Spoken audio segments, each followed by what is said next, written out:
तो वेलकम है गाइस, दोस्तों नमस्कार है आप सभी का। एंड इस वीडियो में हम लोग बात करने वाले हैं India and his foreign policy, मतलब भारत और उसके विदेशी संबंध। यार यह पेपर है आपका political science honours BA semester 6 का डीएससी पेपर 3। डीएससी का पूरा नाम होता है डिसिप्लिन स्पेसिफिक इलेक्टिव। ठीक है, आइए जल्दी बात करते हैं। तो डीएससी में ए और बी होता है। ये डीएससी ए का पेपर है जिसमें आपको India and foreign policy, DSC B में आपको पॉलिटिकल पार्टीज ऑफ इंडिया पढ़ना होता है। तो दोनों के वीडियो अपलोडेड है। फिलहाल तो मैं अभी ट्रेन में हूँ, तो देखिए आपको वीडियो देने की कोशिश कर रहा हूँ। आप लोग बार बार कमेंट किए। चलिए, 19-22 सेशन में पूछा गया पेपर है। सीबीसीएस पैटर्न पर आधारित। आप भारत के किसी भी यूनिवर्सिटी में पढ़ाई करते हो, अगर आपका सब्जेक्ट यही है इंडिया एंड फॉरेन पॉलिसी, तो डेफिनेटली क्वेश्चन इसी टाइप को देखने को मिलेंगे आपको। तो आइए देखते हैं। पेपर में फुल मार्क्स 100 होता है, जिसमें 80 नंबर इस पेपर में। सारा कुछ जानते हैं, इंपॉर्टेंट है क्वेश्चन। आइए देखते हैं। इस पेपर में बोला जा रहा है कि किन्हीं 4 प्रश्नों के आंसर दें। Answer any for question in which and question 1 is compulsory. किन्हीं 4 प्रश्नों के उत्तर दें जिसमें से प्रश्न संख्या 1 आपका अनिवार्य है। ठीक है दोस्तों, देखिए जल्दी से बना दे रहा हूँ, जैसा बनेगा यार मैंने आपका क्वेश्चन देखना। तो पहला है, what is the primary objective of foreign policy. यानी कि हम लोग जो है कोई भी देश सबसे विदेश नीति क्यों करता है, विदेश नीति का उद्देश्य क्या होता है। तो विदेश नीति का उद्देश्य, सबसे बड़ा उद्देश्य होता है देश का आर्थिक, सामाजिक एवं राजनीतिक विकास। ठीक है, और इसमें आप सांस्कृतिक जोड़ दें तो और अच्छा रहेगा। देश का आर्थिक, सामाजिक, राजनीतिक तथा सांस्कृतिक विकास। ठीक है। बी नंबर है, इन विच ईयर। देखिए यहाँ पे आपको ऑप्शन देखने को नहीं मिलेगा, आंसर आपको खुद लिखना होगा। ऑब्जेक्टिव लिखिए, 1-2 लाइन में लिखिए या 5-6 वर्ड्स में लिखिए। ठीक है, लिखना पड़ेगा। बी नंबर है, पंचामृत किस वर्ष 4 विदेश नीति में शामिल किया गया। तो इसका आंसर मुझे नहीं मालूम है, आप लोग गूगल करके देख लीजिएगा। इन विच ईयर पंचामृत कम से, चलो यार जल्दी से पार करता हूँ। सी नंबर है आपका, पंडित नेहरू के 5 सिद्धांत पर आधारित नीति का नाम बताएं। Name the policy based of 5 theories given by Pandit Nehru. तो दोस्तों यह बोला जाता है पंचशील समझौता, और पंचशील समझौता हुआ था आपका भारत और चीन के बीच में। ठीक है, जिसमें भारत और चीन को भाई भाई बोला गया था। ठीक है। चौथा है आपका, सार्क के सदस्य राष्ट्रों के नाम लिखें। तो बता दीजिए, सार्क का फुल फॉर्म होता है south Asian association for regional corporation. इसके कुल 8 मेंबर हैं। ठीक है, तो जितने भी मेंबर हैं सभी का नाम बता दीजिए। दक्षिण भारत एशियाई के 8 देशों के नाम। ठीक है, और नया देश जो है अफगानिस्तान बना है, उसका भी नाम बता दीजिएगा। ए नंबर है, कूटनीति क्या है, यानी कि व्हाट इज डिप्लोमेसी। देखिए मेरा स्टेशन पहुंचने वाला है यार, जल्दी से कर देता हूं। एफ नंबर है, संयुक्त राष्ट्र संघ की स्थापना कहाँ की गई।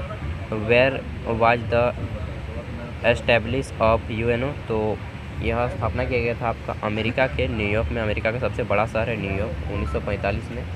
ठीक है, डेट भी लिख दीजिएगा एंड जगह भी।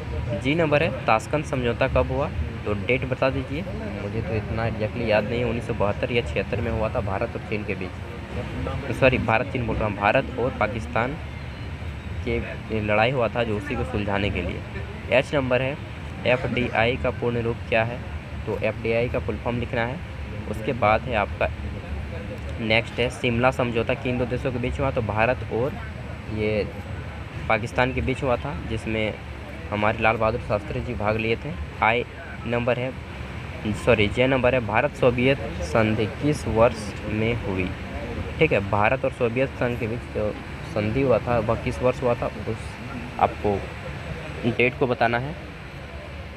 बी नंबर है, देखिए दोस्तों इस पेपर के बारे में मैंने थोड़ा सा भी नहीं पढ़ा, मैं यहाँ पर केवल क्वेश्चन बता दे रहा हूँ, और अगर जहाँ तक मुझे थोड़ा बहुत नॉलेज है तो मैं उसी को बताने की कोशिश कर रहा हूँ। बी नंबर है, निम्नलिखित में से किन्हीं 2 प्रश्न टिप्पणी लिखना है। 5 अंकों वाले 2 प्रश्न हैं। ठीक है, छोटा छोटा नोट लिखना है, शॉर्ट नोट्स। पहला है कूटनीति, यानी कि डिप्लोमेसी पे लिख सकते हैं। दूसरा है पंचशील समझौता, जो कि 1965 में हुआ था भारत और चीन के बीच, उसके ऊपर लिख सकते हैं। नेक्स्ट है आपका निशस्त्रीकरण।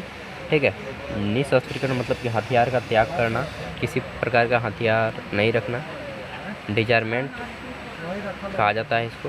3 में से केवल 2 को बनाना है। अब आते हैं आपके 20 अंकों वाले क्वेश्चन। 20 अंकों वाले प्रश्नों का किन्हीं 3 का आंसर देना है। 3 वो 20 अंकों वाला प्रश्नों का उत्तर लिखा है। ठीक है, तो देखिए पहला है, भारत की विदेश नीति के मूल सिद्धांतों की व्याख्या करें। Discuss the basic principle of India's foreign policy. तो वही 4-5 टॉप पॉइंट लिखा दीजिए, जैसे कि राजनीतिक सिद्धांत हो गया, आर्थिक सिद्धांत हो गया, सांस्कृतिक हो गया, ठीक है।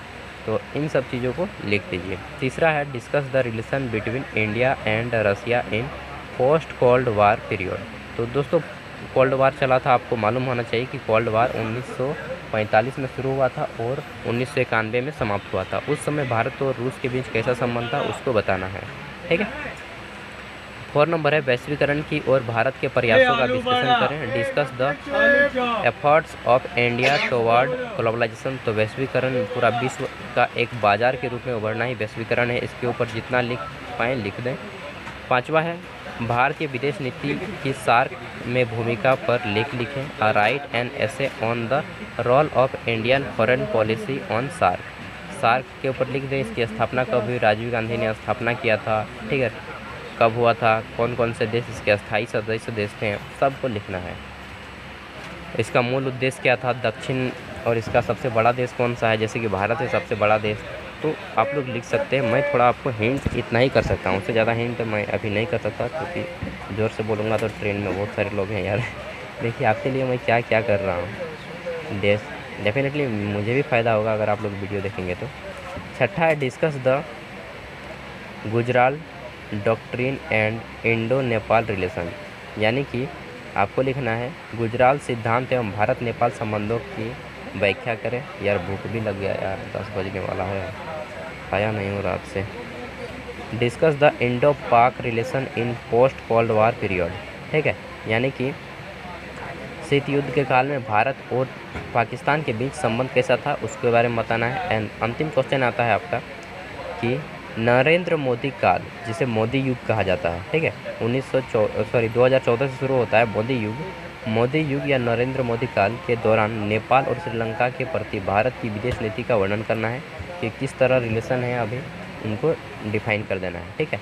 Describe the India's foreign policy toward Nepal and Sri Lanka in the era of Narendra Modi 2014 till present. तो ये आपका जो है अभी तक 2022 तक का डेट मेंशन कर दीजिएगा।